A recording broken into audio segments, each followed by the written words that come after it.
अस्सलाम वालेकुम। हफ़ीज़ अहमद ताहर मेरा नाम है। मेरे वालिद साहब का नाम है अब्दुल रशीद।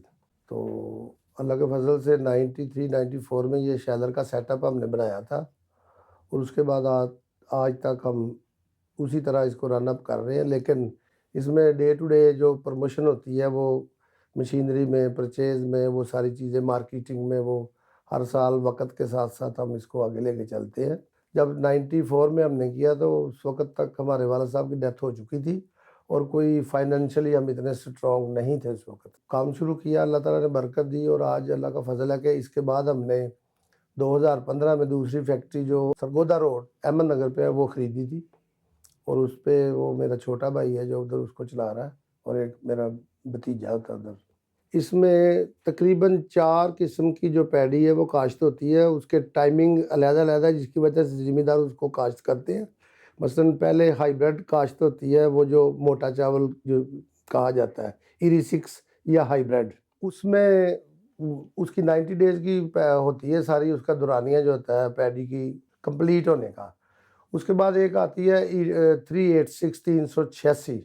ये दोनों जो फार्म्स हैं ना ये नॉन बासमती प्रोडक्ट्स हैं और इसके बाद में काश्त होती है सुपर कर्नल और 1509 और कायनात 1121 कोड है उसका। लेकिन सुपर कर्नल पिछले 5-4 साल से हमारे जंग के एरिया और चिन्योट के एरिया से नायाब हो चुकी है और आजकल सिर्फ़ और सिर्फ इधर जो चिन्योट में होती है 1509 और कायनात और सुपरी 386 जो होती है वैरायटी वो नॉन बासमती होती है। सबसे पहले तो इसकी यील्ड के उसके सीड के लिए इसकी काश्त होती है, पनीरी उसको कहते हैं उर्दू में। वो काश्त होती है, उसकी मुद्दत होती है 30 से 40 दिन। जब पनीरी तैयार हो जाती है फिर खेत को तैयार किया जाता है, पहले लेवल किया जाता है, उसके बाद उसके जो हल वगैरह चला के उसमें पानी डाल के उसको कद्दू किया जाता है। उसके बाद फिर वो जो दवाइयाँ मराहल होते हैं, इसका जो नॉन बासमती है इसका 90 से 100 दिन का दुरानिया होता है फसल तैयार होने का, काश्त होने से लेके कटाई तक। और जो बासमती है इसका 120 दिन तक हो जाता है। कटाई के बाद फिर हम लोग परचेज़ करते हैं इसको। परचेज़ के हमारे 2 तरीके हैं। एक डायरेक्ट परचेज़ है ज़मींदार से, जो हम खेत से जाके उनसे हमने ख़रीदनी होती है। वहाँ हमारी लेबर, ट्रालियाँ, ट्रैक्टर वो हमारा सारा सिस्टम होता है। और एक परचेज़ होती है आड़तियों से। वो जो मुख्तलिफ़ गाँव में आड़ती वगैरह लोग होते हैं या मिडल मैन आप कह सकते हैं, वो होते हैं, वो ज़मींदार से ख़रीदते हैं। हम उनको सर्विसेज़ सप्लाई करते हैं, उनको प्रोवाइड करते हैं बारदाने की शक्ल में, खाली बोरी। खाली बोरी हम उनको देते हैं सिक्योरिटी के एवज़ और वो हमारा ही बारदाना इस्तेमाल करके वो अपनी ट्रालियों, रेड़ों, रक्शों जो भी उनको सर्विसेज़ मुहैया हो मयस्सर हो, उस पे वो लेके आ जाते हैं। फिर वो उसका जो हमारे पास उसका तरीका परचेज़ का वो ये होता है कि फैक्ट्री से बाहर खड़ी ट्रैक्टर ट्रॉली या गाड़ी जो होती है उसकी चेकिंग हो जाती है। नॉर्मल चेकिंग होती है कि ये गाड़ी काबिल उतारने के है कि नहीं। क्योंकि सबसे बड़ा जो मसला है ना, वो जो क्रॉप है ना इसकी हार्वेस्टिंग हो रही है मशीन के ज़रिए, उसमें मॉइस्चर बहुत ज़्यादा होता है। यूँ ही मॉइस्चर ज़्यादा होगा तो उसके पैडी के जो है ना वो डिस्कलर होने के चांसेस बहुत ज़्यादा हो जाते हैं। क्योंकि फौरी तौर पे आज की परचेज़ की हुई तो आप सुबह खुश्क नहीं कर सकते, उसकी तो बारी आएगी तब है ना। इसलिए वो जब परचेज़ होती है वो हम वज़न करने के बाद मिल के अंदर कंडा अब तकरीबन तमाम मिलों में लगे हुए हैं। वेट मशीन होती है बड़ा कांटा, उसमें गाड़ी का वेट हो जाता है, उसके बाद फिर इसकी अनलोडिंग कराता है जो हमारा परचेज़ का या सेलेक्टर होता है। उसने बैक टू बैक इसकी चेकिंग करनी और चेकिंग के बाद उसने वहाँ से सैंपल निकाल लेना होता है। तकरीबन हर बैग से थोड़ा-थोड़ा निकाल के तो वो उसकी अनलोडिंग तक हमारी परचेज़ मुकम्मल हो जाती है और उसका अगले दिन नेक्स्ट डे उसका हमने रेट फाइनल करना होता है। किसी का रेट उसी वक़्त फाइनल हो जाता है, ये ख़रीद मुकम्मल होगी। इसके बाद इसका अमल शुरू होता है चावल की तैयारी के लिए। इसमें 2 चीज़ें हैं, एक मैनुअल सिस्टम है जिस तरह पेड़ वगैरह हमने बनवाए होते हैं और एक होता है ड्रायर सिस्टम जो आर्टिफ़िशियल सिस्टम आजकल लगा हुआ है। उसमें हमारे पास जो इधर है इस फैक्ट्री में ये है मैनुअल सारा। इसमें पहले पेड़ों की लिपाई होती है, उसके बाद फिर हम मुंजी परचेज़ करते हैं।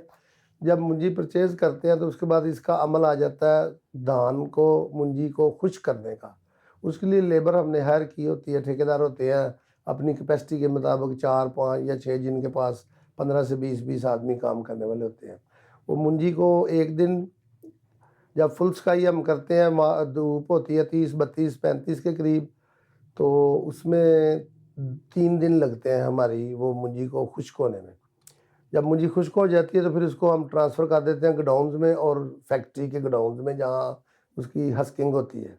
हस्किंग के बाद फिर इसकी बायो प्रोडक्ट्स में हेड राइस के अलावा 4 चीज़ें आती हैं। पहले इसका छिलका उतरता है, जिसको तो बोलते हैं, और उसके बाद इसका ब्रोकन निकलता है, टोटा, जो गरीब आदमी इस्तेमाल करते हैं खाने के लिए।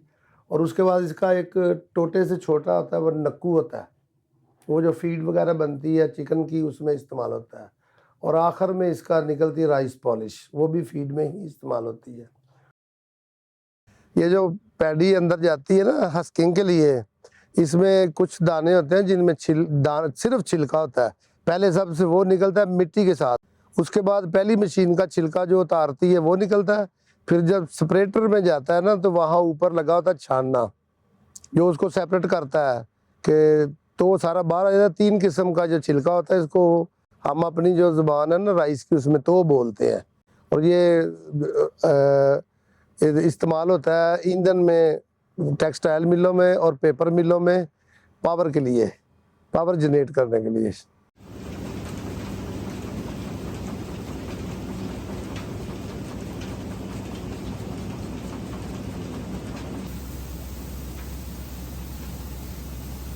तो चावल जो हेड राइस तैयार हो जाता है, उसकी मार्केटिंग के लिए फिर हमें हमारे 3 तरीके हैं। एक तो है लोकल सेल जो होती है हमारी अपने शहर में, और दूसरी होती है दूसरी मंडियों में, मसलन फैसलाबाद, सरगोदा, शेखुपुरा, लाहौर और गुजरांवाला, इन मंडियों में। और तीसरी होती है जो डायरेक्ट एक्सपोर्टर हमसे ख़रीदता है। जो बहुत ज़्यादा क्वांटिटी होती है वो एक्सपोर्टर की होती है, जो होती है लोकल वो ज़रा कम होती है, और जो दूसरी शहरों में जाती है वो उससे दरमियान में होती है तकरीबन।